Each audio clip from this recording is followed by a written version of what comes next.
A história do Natal de Jesus é repleta de detalhes que revelam a profundidade do mistério da salvação. Pense nos magos do Oriente, que viajaram longas distâncias, seguindo a estrela que os guiava até Belém. Esses homens, sábios e estudiosos, representam todas as nações que, ao longo da história, seriam atraídas pela luz de Cristo. Ao encontrarem o menino, ofereceram-lhe presentes que não eram apenas símbolos de honra, mas verdadeiras mensagens proféticas. O ouro presente digno de um rei nos revela a realeza de Jesus. Ele é o Rei dos Reis, cuja soberania não se limita a um território terrestre, mas abrange todo o universo. O incenso, usado nos rituais de adoração, manifesta sua divindade. Jesus é Deus encarnado, digno de todo louvor e adoração. E a mirra, um composto usado para embalsamar os mortos, aponta para o mistério de sua paixão e morte, o preço da nossa redenção. Ao contemplarmos esses presentes, somos convidados a oferecer algo também. Qual é o ouro que você pode dar ao menino Jesus? Talvez sua obediência aos mandamentos ou sua dedicação ao próximo. E o incenso? Sua oração, seu tempo dedicado a Deus. E a mirra? Talvez seja aquele sacrifício ou renúncia que você precisa fazer para seguir mais fielmente os caminhos de Cristo. Mas não foram apenas os magos que se dirigiram ao presépio. Os anjos desempenharam um papel fundamental na celebração desse grande mistério. Eles aparecem aos pastores cantando: Glória a Deus no mais alto dos céus e paz na terra aos homens de boa vontade. Evangelho de São Lucas, capítulo 2, versículo 14. Esse cântico, tão conhecido em nossa liturgia, resume a mensagem do Natal: a glorificação de Deus e a paz que vem com a chegada do Salvador. Pense na força dessa mensagem. A paz que os anjos proclamam não é a ausência de conflitos terrenos, mas a paz verdadeira que só Deus pode oferecer. A reconciliação entre o Criador e suas criaturas. Essa paz é o que devemos buscar com fervor em nossas vidas. Ela nos é oferecida em abundância nos sacramentos, especialmente na confissão e na Eucaristia, mas cabe a nós aceitá-la e vivê-la. Ao mesmo tempo, o Natal nos apresenta o paradoxo do amor de Deus. O mesmo Cristo que nasceu para nos salvar enfrentará rejeição, sofrimento e morte por aqueles que veio resgatar. Isso nos faz refletir sobre nossa própria resposta ao amor de Deus. Somos como os pastores, que imediatamente correram para adorar o menino, ou somos como os habitantes de Belém, que fecharam suas portas para a Sagrada Família. A própria cidade de Belém é um símbolo poderoso. Seu nome significa Casa do Pão, e nela nasce aquele que se tornará o pão da vida. É impossível não perceber o paralelo entre a manjedoura, onde Jesus foi colocado, e o altar onde o mesmo Jesus se entrega a nós na Eucaristia. Assim como os pastores e os magos adoraram o menino, somos chamados a adorá-lo no Santíssimo Sacramento. Esse chamado à adoração nos leva a uma pergunta essencial: estamos realmente conscientes da presença de Deus em nossas vidas? No frenesi das celebrações de fim de ano, será que nos lembramos do essencial? O Natal não é sobre luzes, presentes ou festas, mas sobre a luz verdadeira que ilumina as trevas do mundo. Como São João afirma no capítulo 1, versículo 5. A luz brilha nas trevas, e as trevas não a venceram. Nesse contexto, o presépio assume um significado ainda mais profundo. Ele não é apenas uma representação visual do nascimento de Cristo, mas um convite à contemplação. Cada figura do presépio nos fala algo. Maria nos mostra a fé inabalável e o amor maternal. José nos inspira com sua coragem silenciosa e sua prontidão em obedecer. Os pastores nos ensinam a simplicidade e a prontidão em ouvir a voz de Deus. E os magos, com seus presentes, nos desafiam a oferecer o melhor de nós mesmos ao Salvador. Mas talvez o detalhe mais importante do presépio seja a própria manjedoura. Um lugar que, à primeira vista, parece inadequado para o nascimento do Rei do Universo, torna-se o trono do amor divino. Isso nos lembra que Deus não precisa de grandezas humanas para agir. Ele escolhe os humildes, os pequenos, os que têm o coração aberto. Essa verdade nos leva a refletir sobre o papel da humildade em nossa própria vida. O nascimento de Jesus nos mostra que a humildade não é fraqueza, mas força. É na humildade que reconhecemos nossa dependência de Deus, que abrimos espaço para Ele agir em nossas vidas. Como afirmou São Bernardo de Claraval, Deus é glorificado no alto, mas é somente na humildade que Ele encontra repouso. Quando olhamos para a história do Natal, percebemos que ela nos convida a uma profunda transformação interior. Não basta comemorar o nascimento de Cristo com tradições externas. É necessário que o Salvador nasça verdadeiramente em nossos corações. Isso exige preparação, renúncia e um compromisso real com a fé. O mistério do Natal vai além do nascimento físico de Jesus em Belém. Ele nos convida a contemplar o plano eterno de Deus, que desde o princípio preparou a humanidade para este momento. Desde a queda de Adão e Eva, a promessa de um Redentor esteve presente. Como lemos no livro de Gênesis, capítulo 3, versículo 15, Deus diz à serpente: "Porei inimizade entre ti e a mulher, entre a tua descendência e a dela. Esta te ferirá a cabeça, e tu lhe ferirás o calcanhar." Essa promessa encontra seu cumprimento no nascimento de Jesus, a descendência da Virgem Maria, que veio para esmagar o poder do mal. Mas como entender a profundidade desse mistério? O próprio silêncio de Belém nos fala de algo grandioso. A escolha de um pequeno vilarejo, longe dos grandes centros de poder, nos ensina que Deus não age conforme os padrões humanos. Ele escolhe o escondido, o simples, para manifestar sua glória. É por isso que o Natal nos desafia a abandonar as grandezas mundanas e buscar o verdadeiro significado da vida, a comunhão com Deus. No entanto, o nascimento de Jesus não foi recebido com alegria por todos. O Evangelho de São Mateus nos narra a atitude de Herodes, que, ao saber do nascimento do rei dos judeus, ficou perturbado e planejou eliminar o menino. Esse contraste entre a adoração dos magos e a rejeição de Herodes reflete a divisão que o próprio Jesus anunciou. Como está escrito no Evangelho de São Lucas, capítulo 12, versículo 51. Pensais que vim trazer paz à terra? Não, digo-vos, mas divisão. O Natal nos confronta com uma escolha: acolher Cristo ou rejeitá-lo. Essa escolha é evidente também nos pastores, que deixaram tudo para ir ao encontro do Salvador. Eles representam aqueles que, movidos pela fé, respondem prontamente ao chamado de Deus. O Natal nos desafia a sermos como eles, a deixarmos para trás as distrações e as preocupações que nos afastam da verdadeira alegria. A verdadeira alegria do Natal não está nos prazeres efêmeros, mas na certeza de que Deus está conosco. Como o próprio nome de Jesus indica, Emanuel, que significa Deus conosco, o Natal é a celebração da presença de Deus em nossas vidas. Não se trata apenas de um evento histórico, mas de uma realidade viva que transforma nosso presente e dá sentido ao nosso futuro.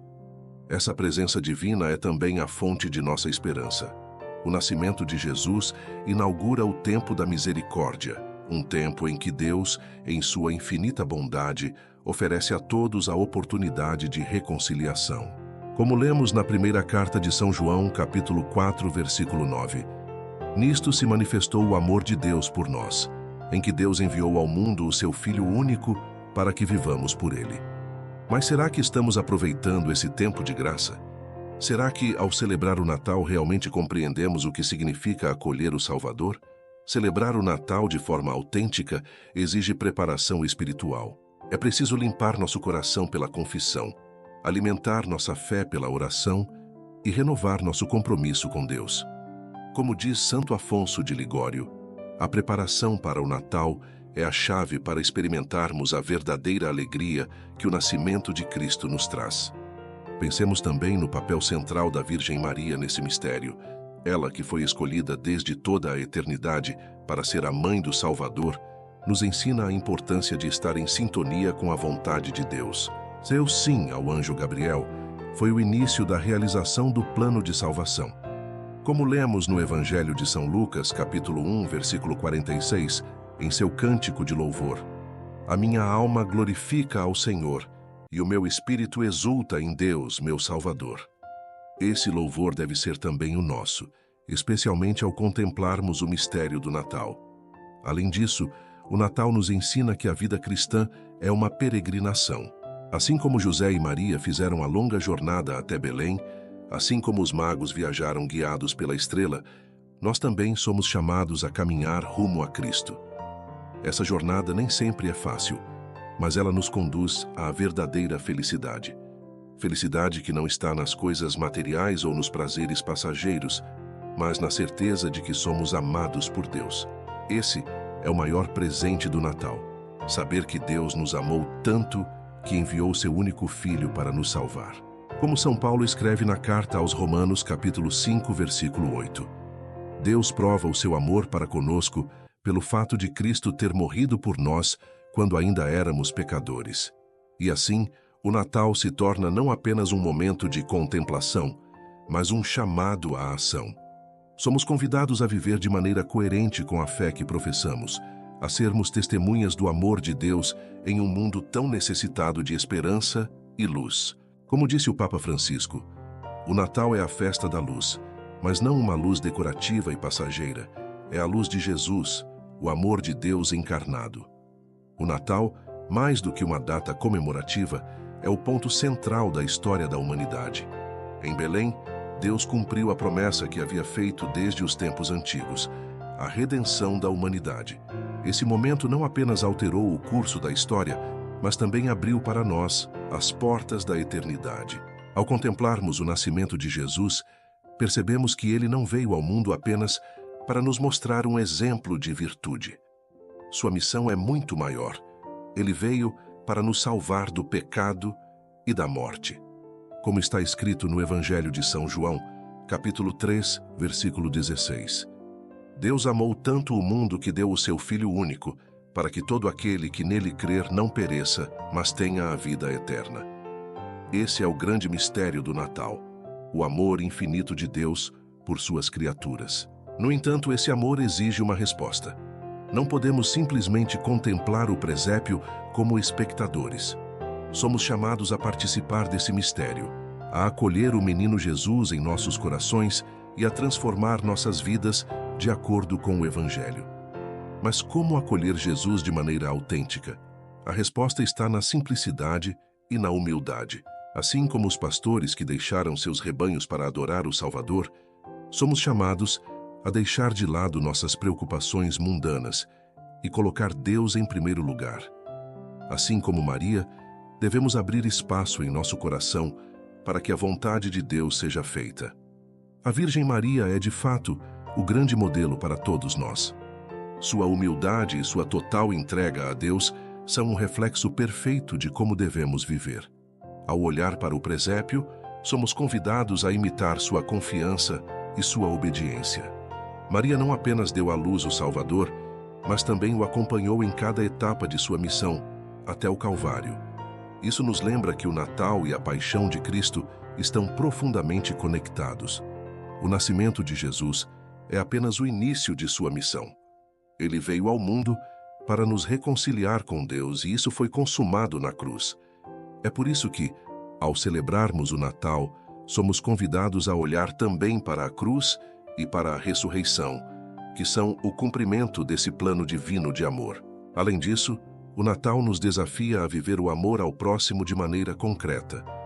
Como São João escreve em sua primeira carta, capítulo 4, versículo 20, se alguém disser, eu amo a Deus, mas odiar o seu irmão, é mentiroso. Celebrar o nascimento de Cristo exige que pratiquemos o amor ao próximo em nossas ações diárias, especialmente com os mais necessitados. Pensemos então no que o presépio nos ensina. A manjedoura humilde e simples nos lembra que Deus não escolheu os palácios ou as riquezas deste mundo para manifestar sua glória. Ele escolheu a pobreza, a simplicidade e a humildade. Isso nos desafia a viver desapegados das coisas materiais e a colocar nossa confiança em Deus. Ao final, o Natal é uma mensagem de esperança. Em um mundo marcado pelo pecado, pela dor e pela escuridão, Deus enviou seu Filho como luz para iluminar nossas vidas. Essa luz, porém, não é uma promessa abstrata. É uma realidade que podemos experimentar quando vivemos em comunhão com Cristo. Como Jesus disse no Evangelho de São João, capítulo 8, versículo 12: Eu sou a luz do mundo. Quem me segue não andará nas trevas, mas terá a luz da vida. Essa luz é transmitida a nós por meio da Igreja, dos sacramentos e da Palavra de Deus. Cada vez que participamos da Eucaristia, recebemos o próprio Cristo, que vem renovar nossas forças e nos guiar no caminho da santidade. O Natal nos convida a renovar nossa fé e a buscar uma vida mais próxima de Deus, vivendo de acordo com os seus mandamentos e confiando em sua misericórdia. Ao encerrar essa reflexão, somos convidados a fazer uma pergunta fundamental: estamos realmente preparados para acolher Cristo em nossas vidas? O menino Jesus, que nasceu em uma humilde manjedoura, deseja habitar em nosso coração. Mas para isso, é necessário que abramos a porta, como diz o Apocalipse, capítulo 3, versículo 20. Eis que estou à porta e bato. Se alguém ouvir a minha voz e abrir a porta, entrarei em sua casa e cearemos juntos. Que este Natal seja um momento de renovação espiritual para todos nós. Que possamos, como os pastores e os magos, ir ao encontro do Salvador. Que possamos, como Maria, dizer sim ao plano de Deus em nossa vida. E que possamos, como cristãos autênticos, testemunhar a luz de Cristo em um mundo tão necessitado de esperança. Ao final, lembremo-nos de que o Natal é apenas o começo. A missão de Jesus continua em cada um de nós. Como membros de seu corpo, somos chamados a levar sua luz ao mundo, a viver a mensagem do Evangelho e a preparar-nos para o encontro definitivo com Ele, no fim dos tempos. Se você nos acompanhou até aqui, diga nos comentários: meu coração é a manjedoura onde Cristo habita. E lembre-se de se inscrever no canal, curtir e compartilhar este vídeo com aqueles que também precisam ouvir essa mensagem de esperança. Que você tenha um santo e iluminado Natal. Amém.